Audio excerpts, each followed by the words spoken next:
Another pro tip if you're going to open your shoulders and work on posture is you can't just be sitting there like this and then put your arms behind you.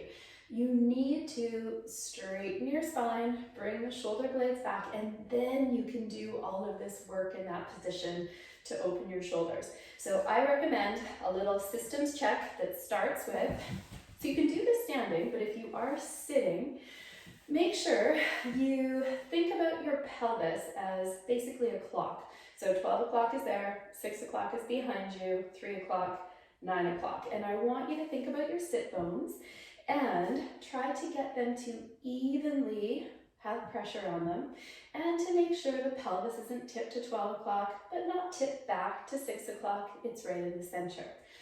And then from that position, I want you to think about reaching under, grab your sit bone, pull it to the side. Then do the same thing on the other side. And I want a nice big wide bum.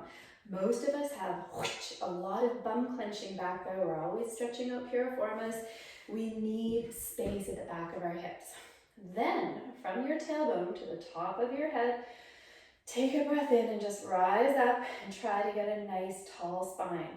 Again, most of us hang off of these passive structures, and you don't want to put your arms behind you when you're like that. Create space first.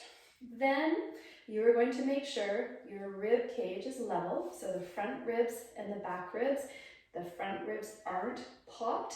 I need a little bit of core in order to anchor those front ribs down to the hips.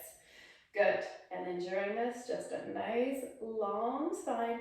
And with the neck, we don't want it rigid. I want you to keep doing something called a rigidity screen, just to make sure when you're back here, you're not clenching your face, holding more tension than you need to. Try to keep the neck out of it. So systems check. You've got a nice wide bum.